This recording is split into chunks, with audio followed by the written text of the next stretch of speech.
This is a bonus holiday drop, and it's with two of the people that know me best, my daughter, Jordyn, and my son, Jacob. What I've learned after being a stay-at-home mom for so long, that I think a lot of women lose their identity in that and they become just a mom and that's all they have time for. I think that we kind of lose a part of ourselves. I think growing up with, after you and dad separated, I think it was great that I was kind of being raised by a corporate mom who's kind of doing both roles and allowed me to see that side. I think your career taught me that women in leadership are catalysts, and I learned that leadership thrives when, diverse perspectives are genuinely valued. I just had a client who's autistic get his first job ever. He's right out of high school and he got his first job ever. And when he got the job offer at the interview, he stood up and said, "I've prayed for this moment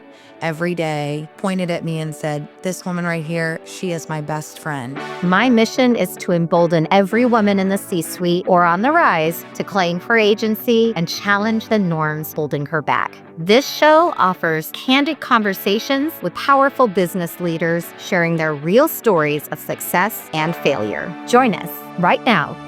Hello, and welcome back to another episode of Climbing the Corporate Ladder Without Breaking a Heel. I am your host and your coach, Dr. Cynthia. Today, I have the most amazing show for you.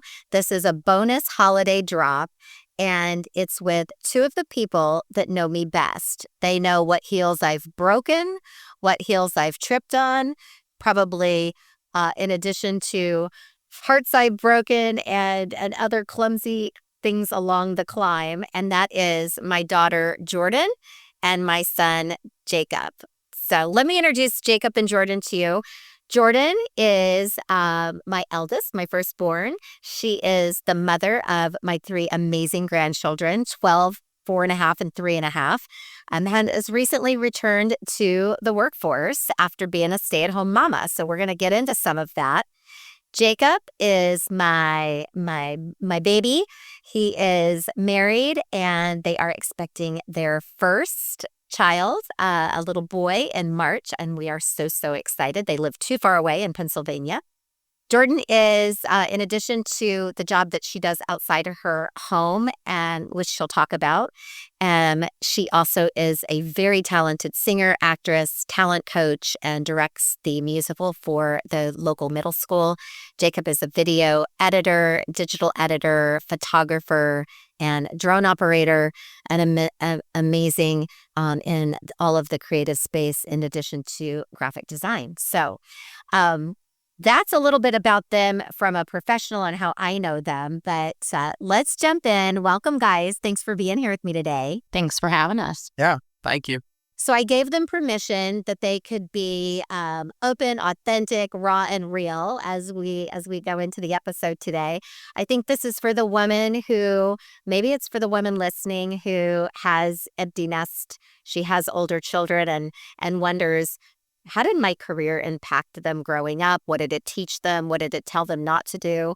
How has it informed how they are as parents? But also we'll get into some fun things in terms of the transitions they're going through in their life. And then we'll close with some fun holiday memories and experiences, given that this is our bonus podcast. So when I introduced you guys, so let's start with Jordyn. What didn't I say that would be part of introducing you? What did I miss? I don't know. I think you pretty much covered it. That's kind of all I feel like I do now is I work and take care of kids and just finish the play at the school. So that's nice that that's kind of over until next year. But other than that, I'm pretty much just kind of go. So life's going right now. Yeah, lots of side hustles. Jordyn is got the entrepreneurial spirit. Yeah, and you're a makeup artist, and she's actually my hair and makeup artist when when I can get her.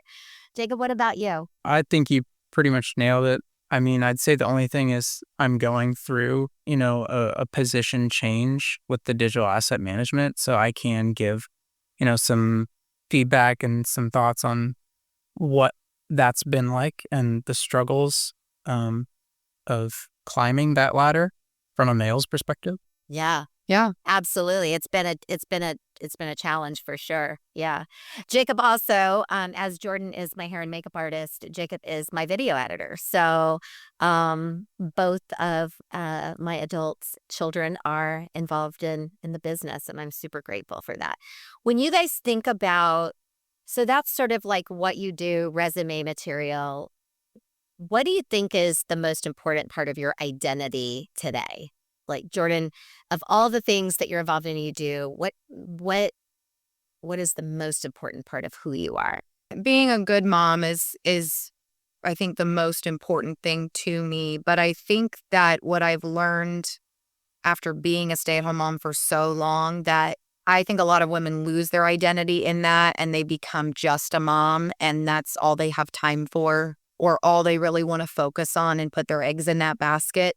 And I think it's easy for us to feel selfish if we want to like spend extra 30 minutes by ourselves putting on makeup or taking a shower, doing our hair, or, getting a babysitter to go out with your husband or your boyfriend or your friends. I think that we kind of lose a part of ourselves. I really liked what you were saying about part of your identity being a stay-at-home mom, but sometimes you lose your identity. Yeah, so I think as women, we sometimes lose our identity of feeling like we're just a mom and that's our sole purpose. And after going through the transition of going back into the workforce and not being a stay-at-home mom, but also now I only have my kids part-time, I think I've realized like there's so much more to me than just being a mom. I want to, put my focus in on other things. And things that I'm passionate about. So yes, music's a big one, but I think just more like being a good woman, honestly, is kind of like where my focus is right now. Want to give back to the community. I want to do really well in my career. I want to make sure I'm making time for friends and building, continuing my relationships that I hold very special to me that can kind of fall off, doing things in my church or things like that. I just think that I want to use the time that I have, that I'm not solely focused on my kids, being a good example to them, especially my daughters, like as a woman. Right. Yeah. Jordyn's just gone through a divorce. And so that's why she's got her kids 50% of the time. And I think that's such a good point, though, for the woman listening. One of the things we talk about, as you well know, and now near next, is that there's so much guilt about feeling torn between work or home or kids or this or that. And so many women lose their identity because they don't pour into themselves. And for you to be able to have that realization that getting back into the workforce, that yes, being a mom is the thing that defines you, and it's something you're really proud of, but there's other things that make you whole in who you are. Jacob, when you think about the bio, right, the resume, and then you think about the person that you are and the thing that's most important to you from a identity perspective, how would you answer that? I'd say the identities that are most important to me are, being a good husband and a good father, a soon-to-be father, and that I'm driven. I'm very passionate about what I do. And I make sure that the videos I edit are perfect. Going to like the father and the husband aspect, I read a lot. I might not read a lot of like self-help books, but I'm very into philosophy and stuff.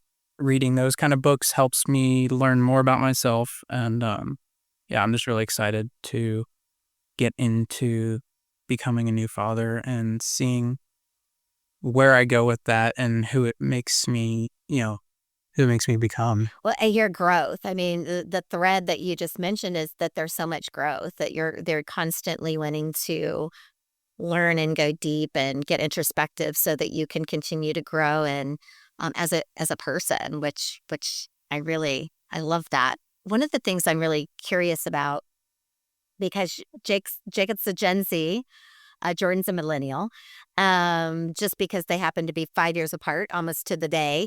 But from your perspective, how has that changed? I mean, obviously, Jordyn, you sort of premeditated and answered the question around it's changed from being a stay-at-home mom to not being a stay-at-home mom. But when you look at sort of your life today versus what you might have dreamt that you wanted to do and be maybe 10 years ago or 15 years ago, how has that evolved for you? Prior to being a stay-at-home mom, I was just working jobs. I don't think I was as like career focused growing up as like, as you were. Obviously, we were very kind of different on that because I wanted to do art stuff. I went to cosmetology school. I wanted to do hair and makeup. I wanted to be a singer and an actress. Like I was so much more of like passion driven, I think, for the longest time.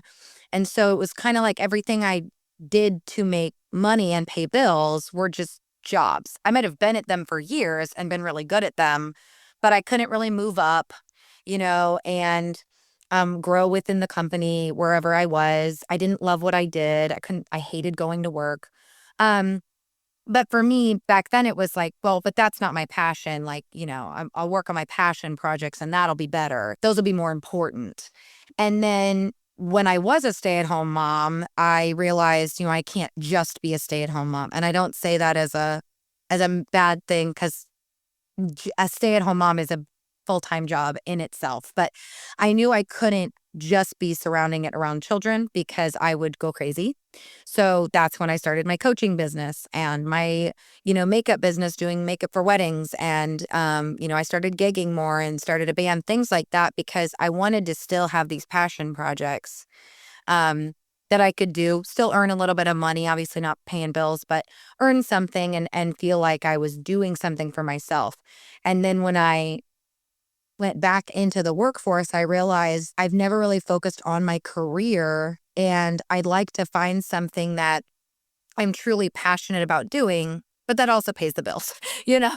And so it was nice when I found this career and found something that I truly love, and I love going to work and um, moving up in the company and things like that. So I think that I just realized that you have to have a passion project, and that can also transfer into a career. You don't just have to work to pay bills. Yes, I love that you're saying that because as you both know, that's what I do for a living, right? As I try to help people find what are you naturally great at? What fills your cup? What do you do spontaneously, consistently? And then go monetize that. How do you then also make a living at that, which I love. And we'll come back to the type of work you're doing because I think it's really special and important. Jacob, how has that changed for you? Like when you think back to what you envisioned versus where you are today and what's important to you. Kind of to what Jordyn said, that, growing up, I watched you, do all the corporate stuff, and it really wasn't for me. I just wanted to draw and write and whatever. I loved doing that. I wanted to be creative. But as I grew older, still seeing you do all that, I was inspired by, your passion for knowledge and stuff. And then I really, getting into college was when I was like, okay, I love to learn because I'm doing what I love to do. High school and all that, I was just doing the basics. Not to get like super philosophical, but I realized that a career is, the vehicle. It's not like the destination. And, the purpose of that career is, which way I point the vehicle towards growth, contribution, and, a life that feels intentional. I love that. Yeah, and by the way, for the person listening, I did give birth to both of these children, even though it sounds like I went down a very different path, and they are both so creative and so gifted and so talented, and in areas that I'm not. I love what you said, and you lean into the where I want to go next. I want to kind of transition. This is a little risky for me, but into what it was like growing up with a career mom, right? I mean, and with both of you being creatives. And as you both know, I have a creative side as well, right? I have a broadcasting undergrad. I did theater, et cetera. I love music and I love to sing, but the corporate America was really where I found my legs.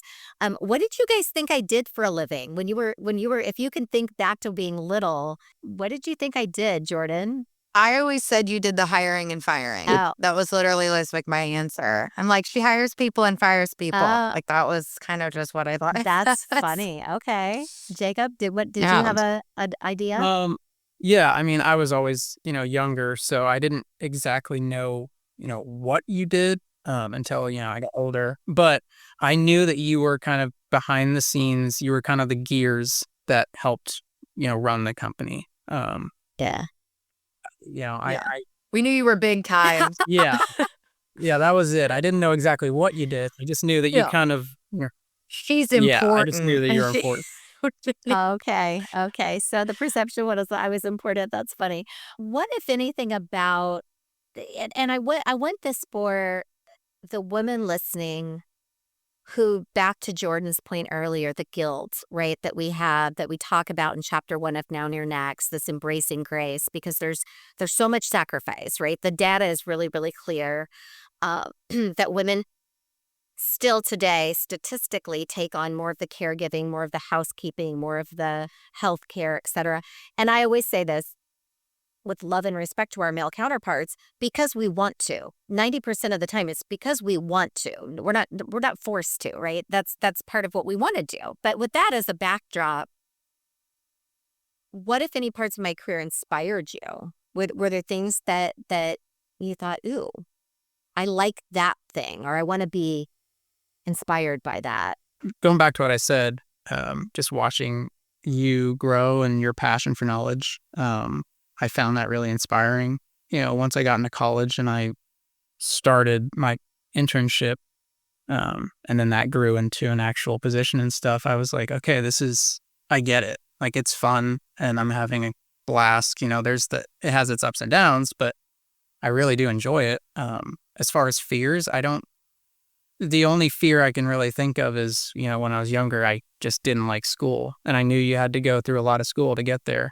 And so that's really the only thing I can think of. I'll just chime in real quick, Jordyn, without telling on either of you too much. And you didn't love high school, Jacob. I think admittedly early on didn't really apply yourself. Did so the last couple of years.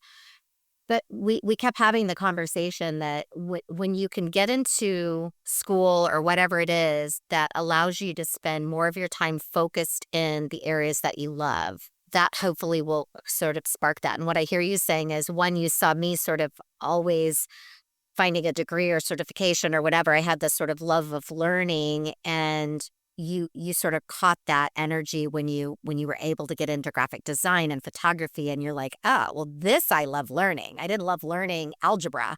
This, though. And so it just gets back to feeding that natural talent, I think. I think your leadership skills was something that I always really admired and looked up to. Like, people listened to you, and like with intent. Like, they truly, thought what you had to say was important, and they valued your opinion and things like that. And I think as anyone can feel sometimes undervalued or underappreciated, but I think especially sometimes as a woman, we can feel like that a lot. And so, again, when I was just working like jobs and stuff, like I wanted that so bad. And I got it somewhat here and there. But especially now, like, there's times where I'll call you and be like, oh my gosh, my boss like asked my opinion for this. And I'm kind of over the moon about it, not because like I need the kudos or anything, but it's that my opinion is valued in what I'm doing, and whatever I'm doing, I'm obviously doing it right, that they're taking what I have to say into consideration, and now I have people under me, which is, I've never had that.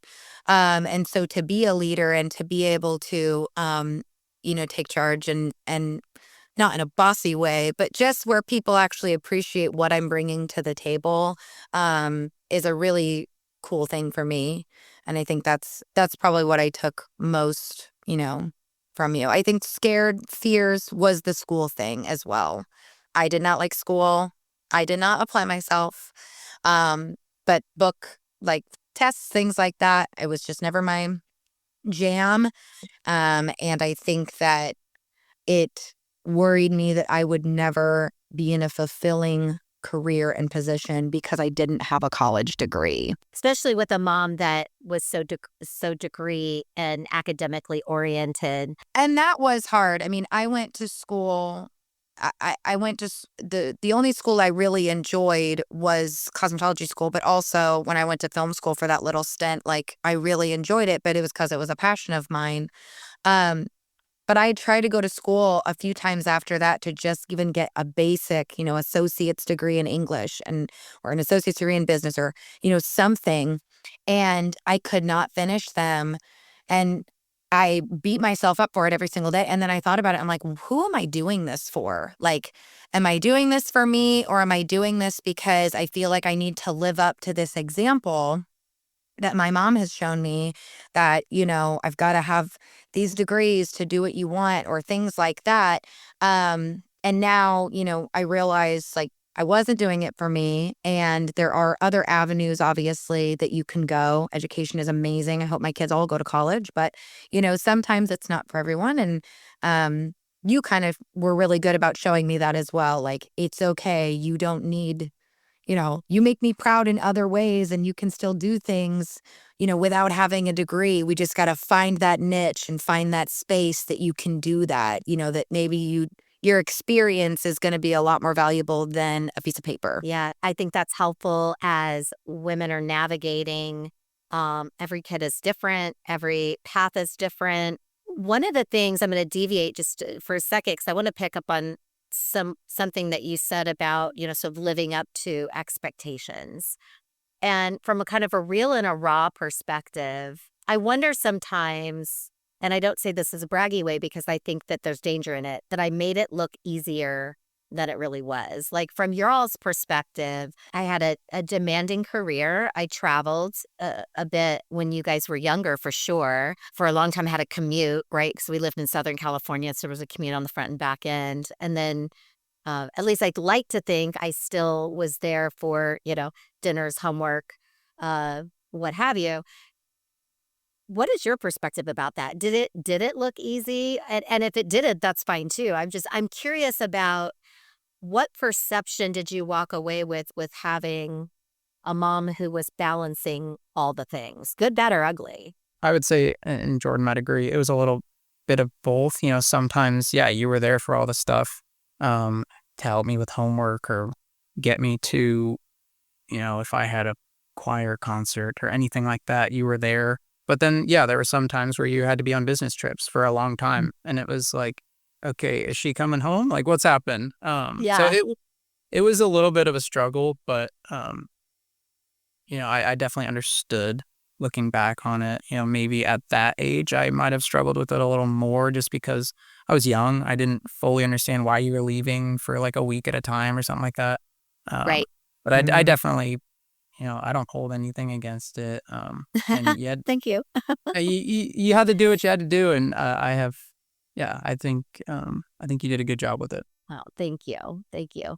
Jordyn, did it look easy? Because I wonder, looking at it from your perspective, how it formed you and thinking like what the expectations you thought you had to live up to. I don't know if it necessarily looked easy is probably not the best word, but yes, obviously there were things that's like, we always talk about the BlackBerry. Jake likes to bring up the BlackBerry and stuff because that's, what we used back then.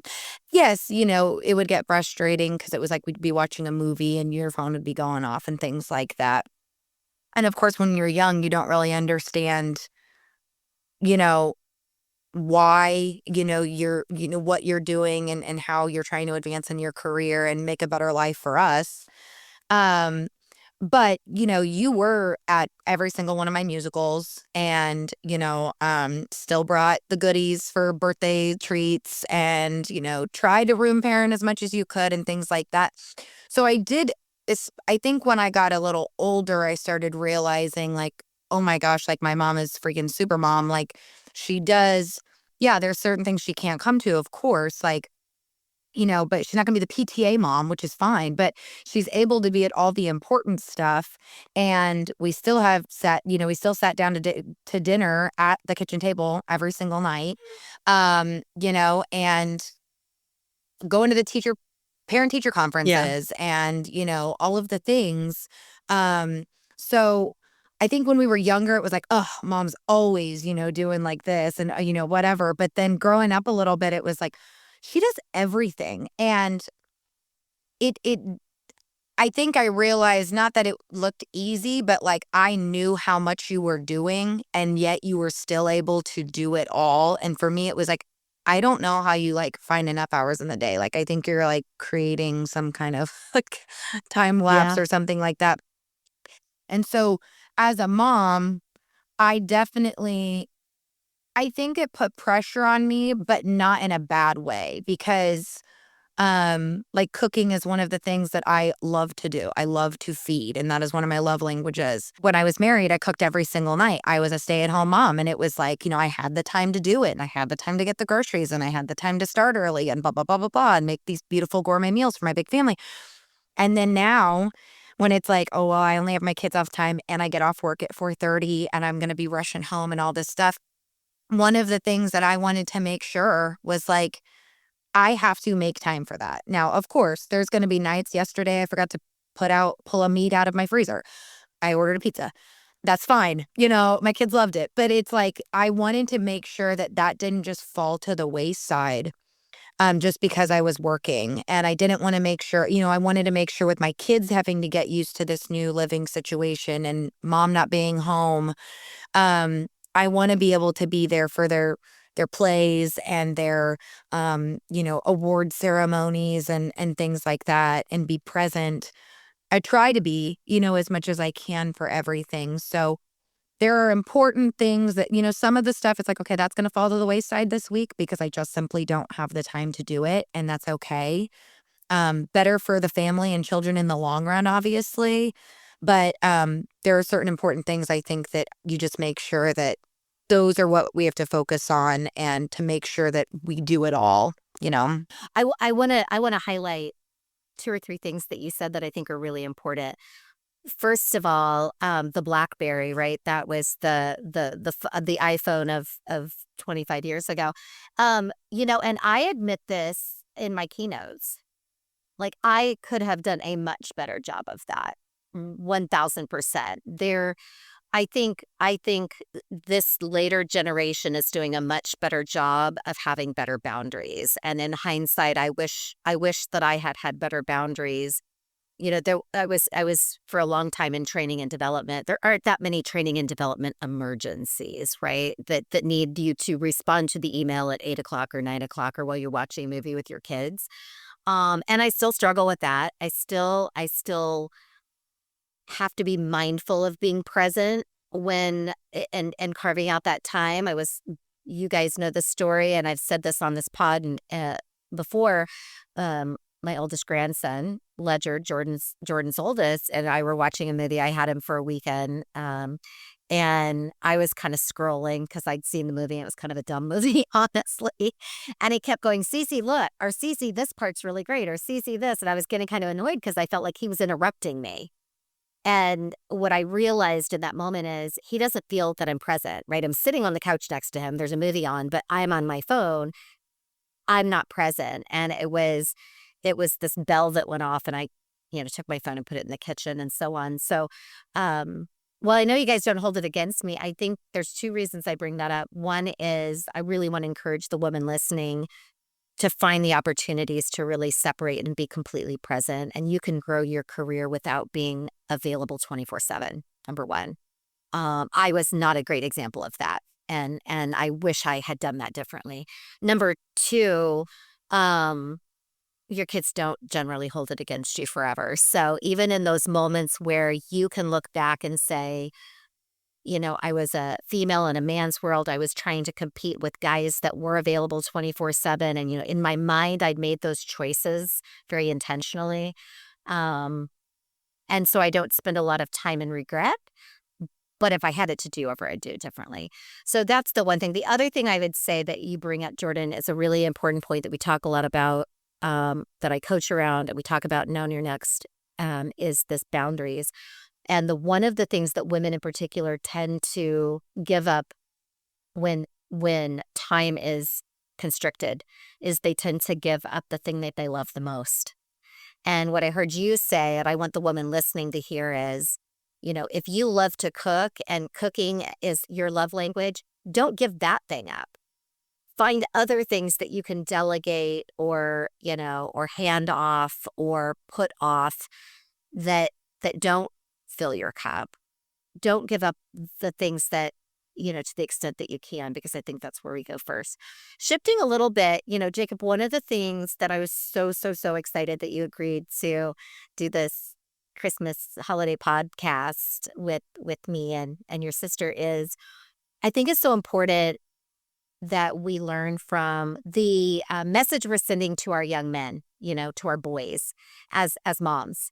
And I'm curious about, you watched a career woman as a young boy and a young man. How has that sort of framed or informed how you think about women in leadership? Because you have a female boss, you have a wife that works. Like, how did that maybe have an impression? I think growing up with, after you and dad separated, I think it was great that I was kind of being raised by, a corporate mom who's kind of doing both roles, and allowed me to see that side.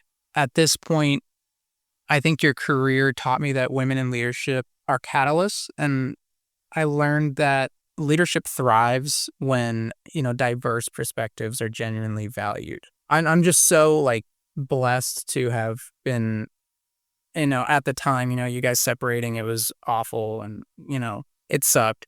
But looking back on it, it's like, I'm actually kind of happy it happened because it made me who I am today. I'm, very respectful of women, always holding the door open and all that. So one of the things that you said that I really appreciate is not only the diversity of thought and sort of, you knew no different of women being in leadership, but women being in higher level roles, because that was your lived experience. But I want to put a fine point. One of the things I'm really proud of you is that even though you had a mom that was very career oriented and held her own at the board table, you still open doors. You still are very respectful, because one of the things that was always important to me is I'm still a woman and I want to be treated like a woman. And the person listening may be in conflict about this, but my point of view is you can be both. You can be feminine, you can be a woman, and you can still compete intellectually around a board table, right? In a leadership role. And I don't think, for me, those two things were never in conflict. And it was important to me that yes, I can make tough decisions and I can negotiate and I can do hard things. But, from the time you were little, it was, but you will treat your mom and your sister and every other lady, female, with, respect and deference. And and that's how you show up with your wife. And I love that. Jordyn, talk about that from your perspective. When you think about, and you alluded to this a little bit, but how did my career, and by the way, for the person listening, the goal in this is not to, I got a lot of things wrong. So the goal in this is not to say, here's a perfect example of how I mothered these two amazing children and did it all so magically, because that is not the case. And they are amazing children. It was not easy, and I did a. She said that is not the case. I did a lot of things wrong. What I'm drawing attention to is I feel like the person that's going, am I screwing these kids up because I'm trying to do it all? That I think there's so much more we're teaching them. And I think there's so much more benefit that can come. If you choose to be a stay-at-home mom, I think that's amazing and one of the hardest jobs in the world. But I also think for the person that's struggling and feeling like, oh my gosh, am I getting any of it right? And am I, do I need to be putting money aside for these kids' therapy?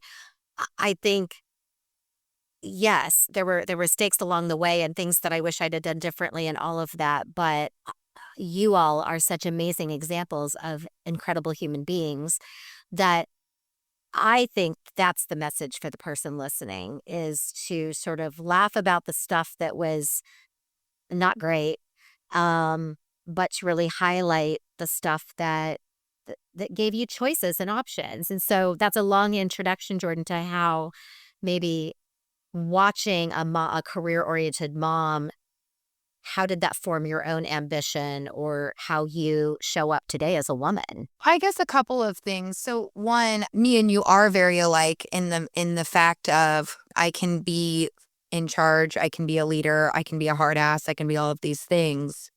However, I would like my door opened for me. I would like, to be taken out for a meal. Like I want to get dressed up, you know what I mean? Things like that. And so I still want to be treated like a woman, but in the workforce, want to be treated like a woman with respect, for my opinions and for what I do bring to the table.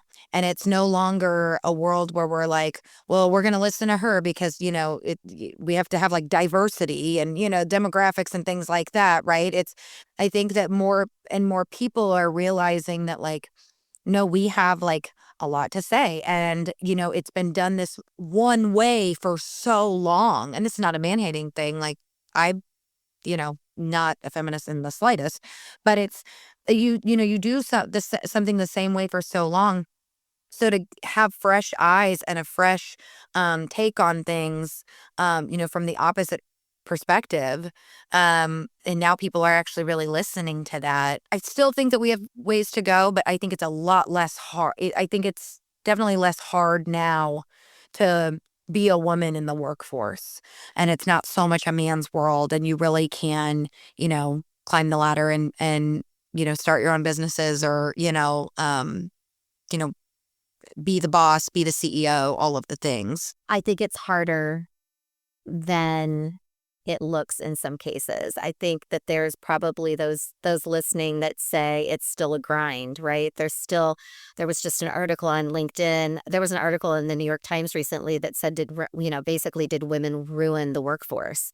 And it was this whole commentary, kind of an op-ed about, bringing empathy and compassion and care into the workforce, as that made us soft and weak and all of these things. And so, listen, that's for another pod, but another day. So I think you have found a track and a space where you have had great access and great respect, and I absolutely love that. I think there's some places still that are far more challenging for sure. I agree. And by the way, speaking of feminists, just a quick note on that. I had a male coach recently say to me, define himself as a feminist. It's gotten such a dirty word because when we think of it, we think of it as burning bras and all the things. But it's been described to me as if being a feminist is simply expecting equity, right? Um, Equity that we make the same money for the same job, that we're given the same opportunities. And I'm like, well, if that's the definition of feminist, I'm one of those. Yeah, but I think it's taken on this sort of, you know, ugly name calling versus what at its core it was originally meant to be. Originally, I mean the obvious definition, and I've had this debate with many of female people, but specifically my social studies teacher.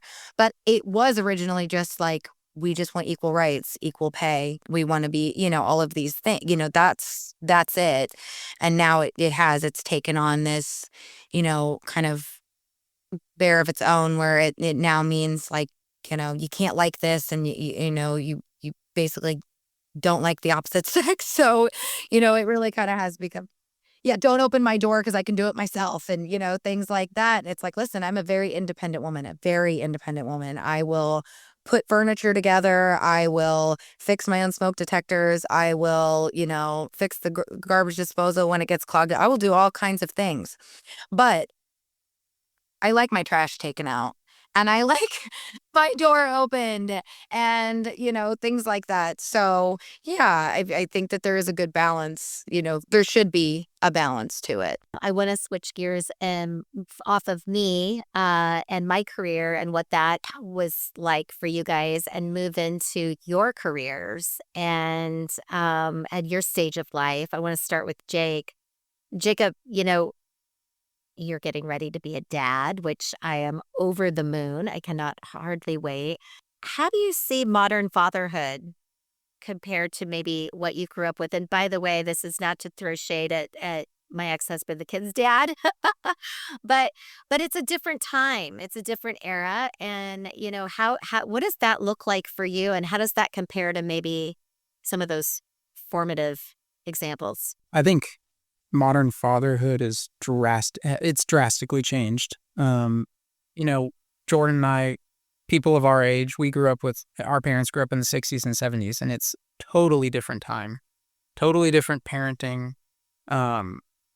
It was a whole different world back then. I think where fatherhood has gone, I'm loving it. I love the fact that men are more secure in their masculinity. I've always been more secure in my masculinity because I was raised by, a single mother, pretty much.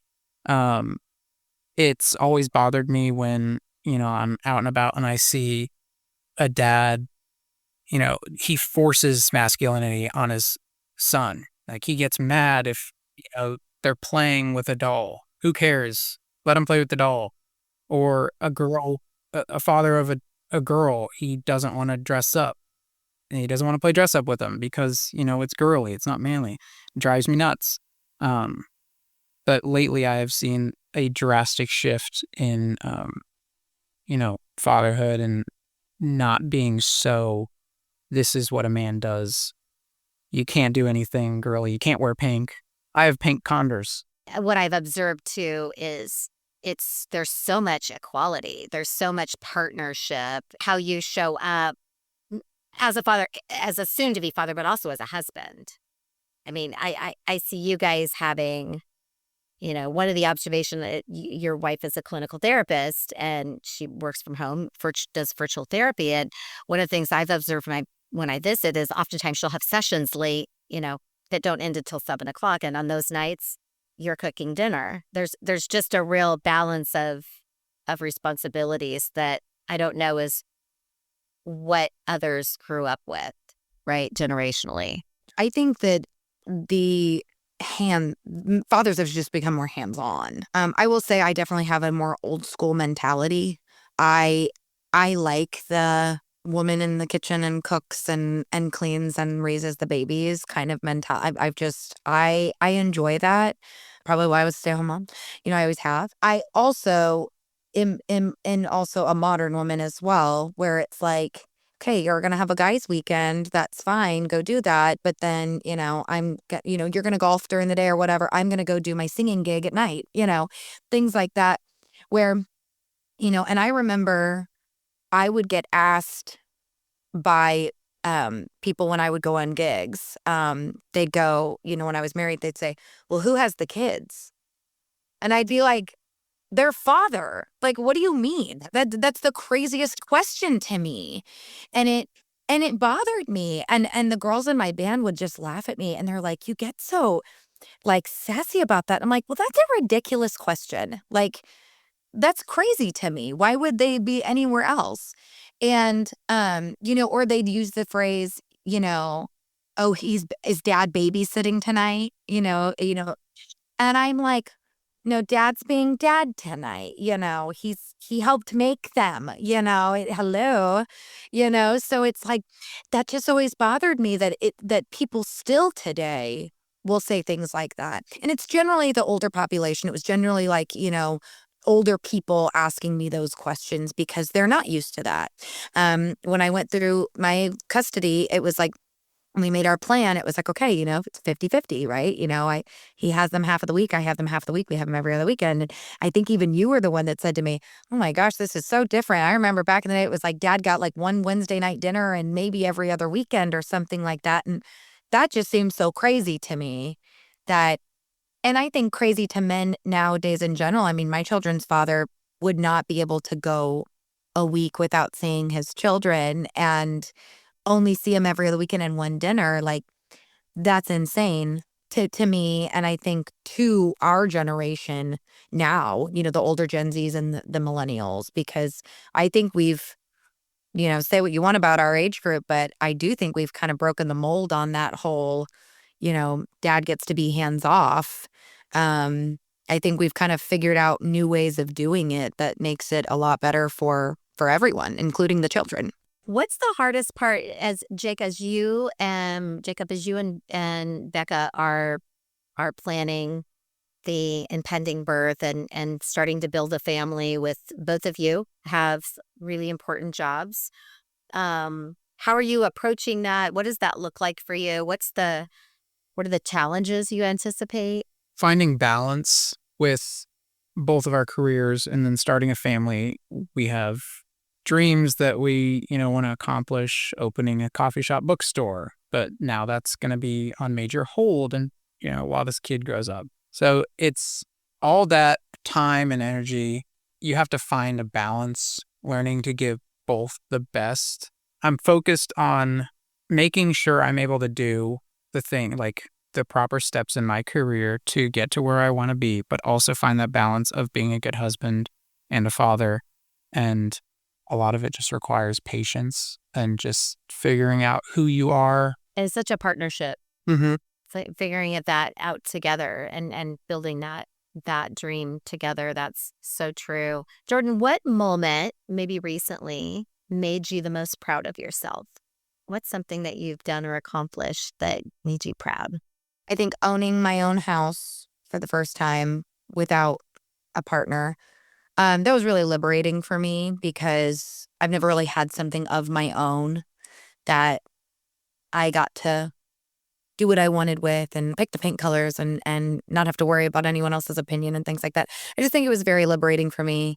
And as a woman, especially, to just have something that was mine, even when the situation wasn't great, of why the reason why. It was a nice outcome of feeling, proud of myself and kind of where I've gotten. And then I would say also in my career, moving up in such a short amount of time and truly being valued and a true asset to this company and being able to be a partnership with my boss to build this into something really amazing before she retires and I move into, her position, I think is really amazing. And just, I never thought I'd have that. So it was pretty cool. What about you, Jacob?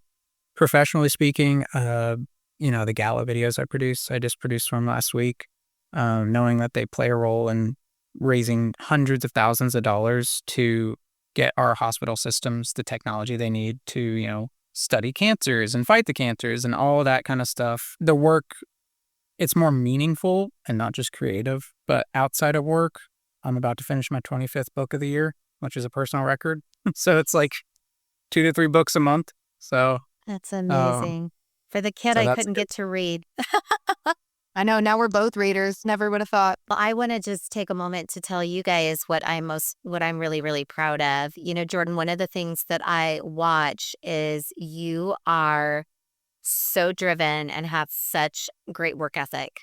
Because you have all the side hustles, whether you're doing hair for a wedding or you do nails on the side or you're coaching talent or you've got the play, you've got your own 3 kids, so you have a full-time job. And I watch in awe how you balance all of that and your drive around doing all of the things and finding time to do all of the things, and really showing up with quality and the intensity that you put into being the best at your craft, whatever that craft is. It makes me so proud. And Jacob, with you, what I've observed, and you sort of alluded to this, I just watched you grow so much, as just a man, as a human being, just really leaning into getting more introspective, to reading, to wanting to be the best version of yourself, whether that's as an individual or as a husband or as a dad. It's a new chapter for you, and it's just so fun to watch, and it makes me so proud to see your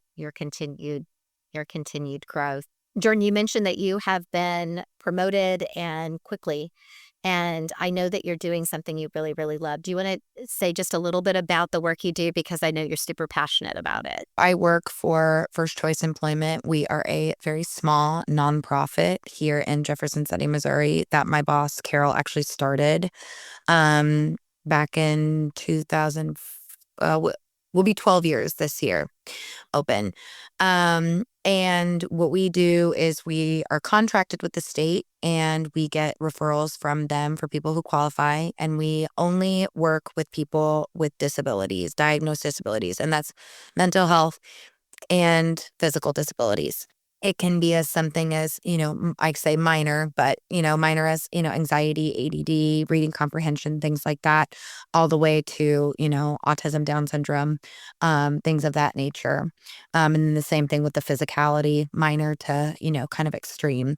And my job as an employment consultant is to kind of walk the entire path with them. We have a couple programs, two different programs, one for extra help for the people that need it, and one for, we're kind of hands off, but we're just in the background helping them with the tools that they need. So finding out what's, brainstorming of what's going to be the best kind of careers for them and their disabilities and what's we need to stay away from. And then helping with resumes, going over interview skills. If they need clothes for interviews, we try to get them money through the state and take them shopping and help them out with that, going on interviews with them if they need that extra help. And then throughout their work, once they're placed, if they're on the one program that needs a little extra assistance, we actually job coach until they're ready to be on their own. And for the people that don't, we're just kind of there as a background cheerleader if they need any accommodations. If we need to talk to someone about their schedule changing or things like that. We really just we're the advocate for them for a while, and then we try to help them be their own advocate and make sure that they're doing what they need to do to not only get a job, but to sustain a job. And they're in services with us for an entire year.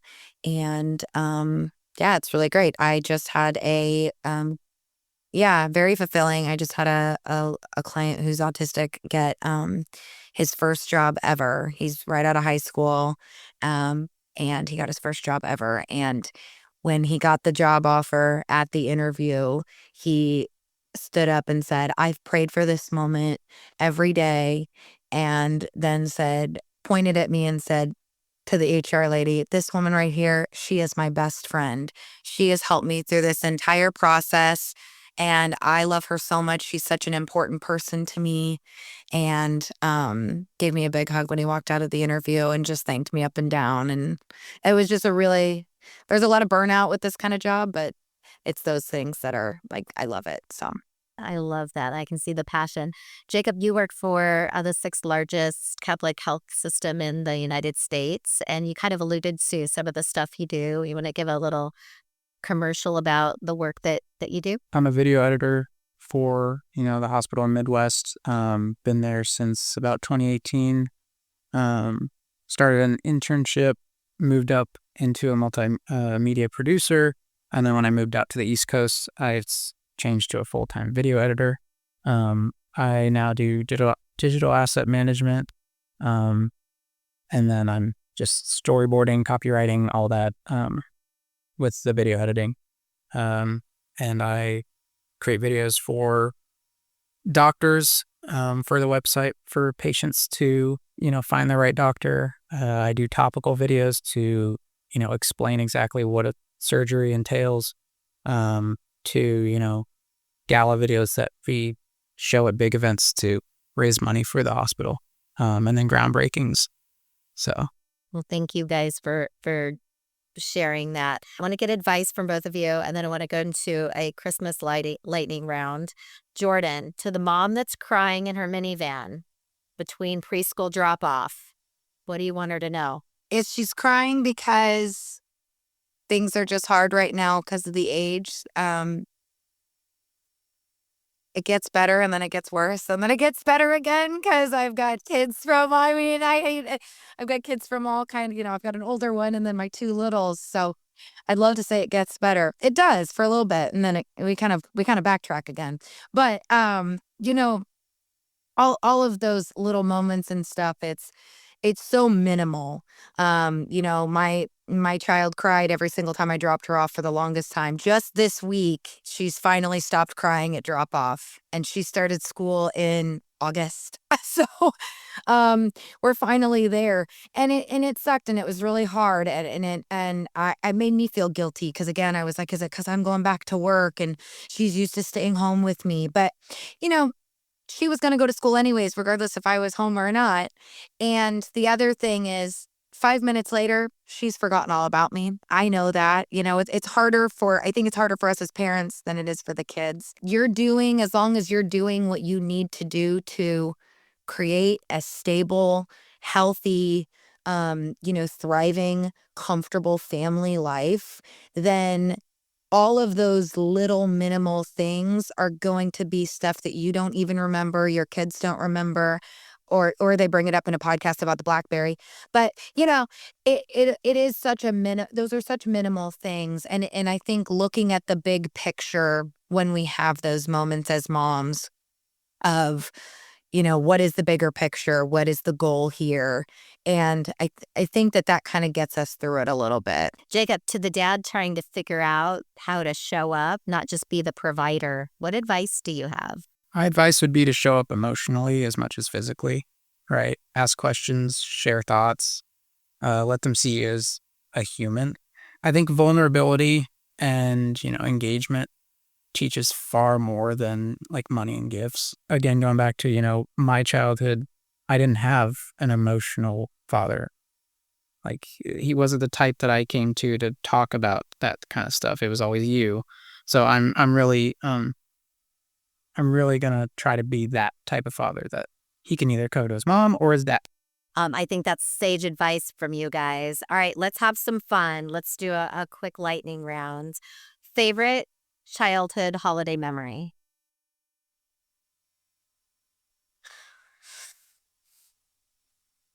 Big Bear. Okay. Okay. I would.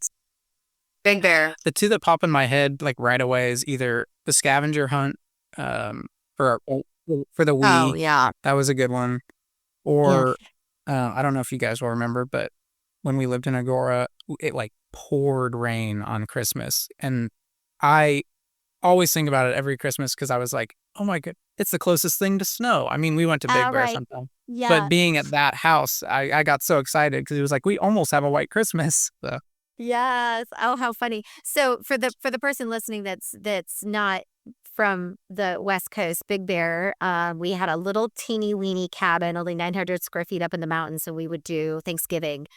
And 9 of us would and Christmas. We would do Christmas up there as well. Yes, we would do Thanksgiving, Christmas in this teeny little cabin because it did snow up there, and it gave myself and the kids' dad a feeling of growing up in the Midwest.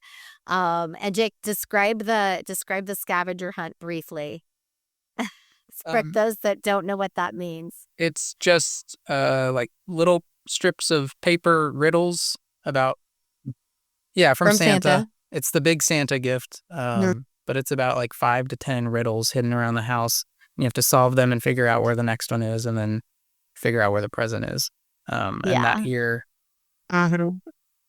was when the Wii was like, it came out and was so popular. So, that's when we got it.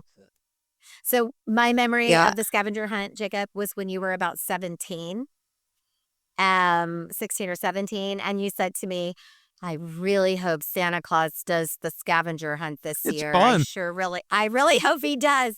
And of course, we've never had the conversation about Santa Claus, and so therefore Santa Claus continues to come. And I'll leave it at that in case there's littles in a car somewhere listening in as somebody's listening to this. Okay, so what was holiday parenting vibe? So I suppose, from me, the holiday parenting vibe: Santa, Elf, Grinch, chaos. What was my vibe?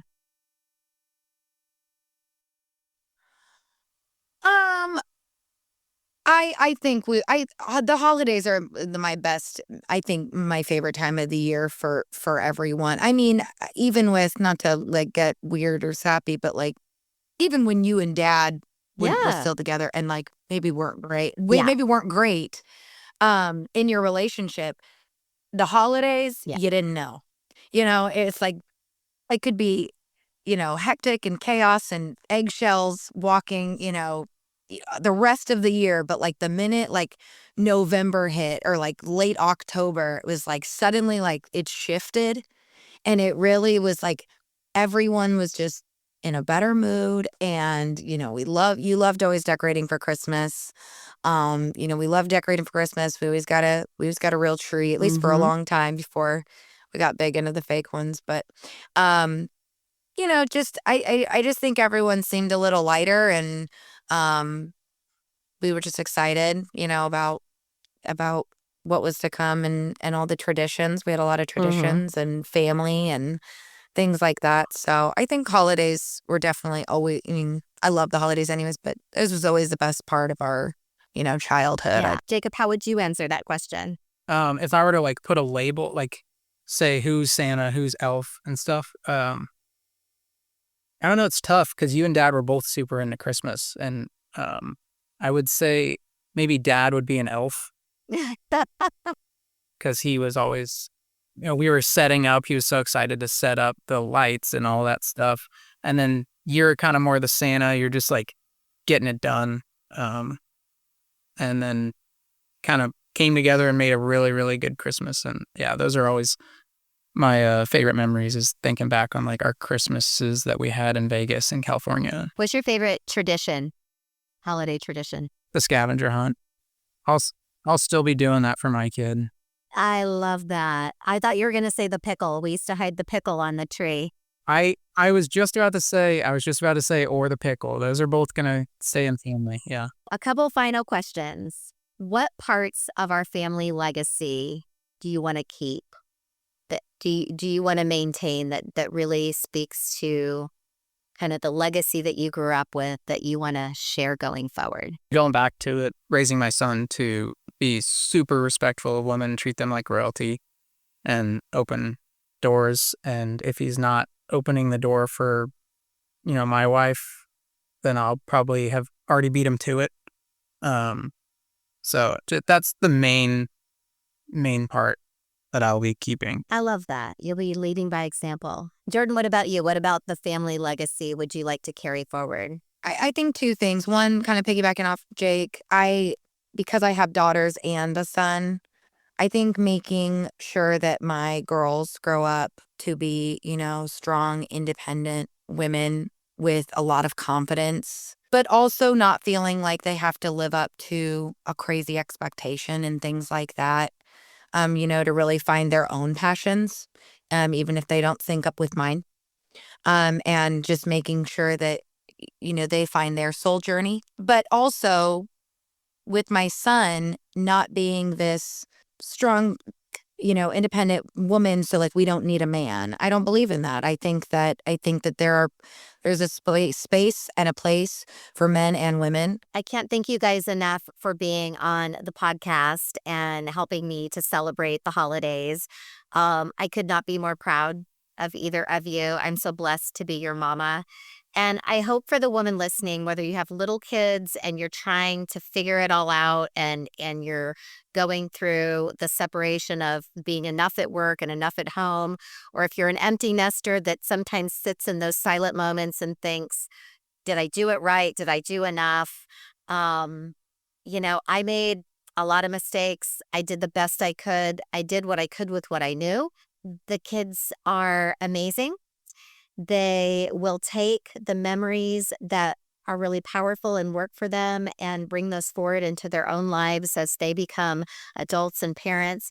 And, the things that need to be rewritten will be rewritten, but we do the best we can. We have to embrace grace and be sort of unapologetic about just doing the right thing to create that home life.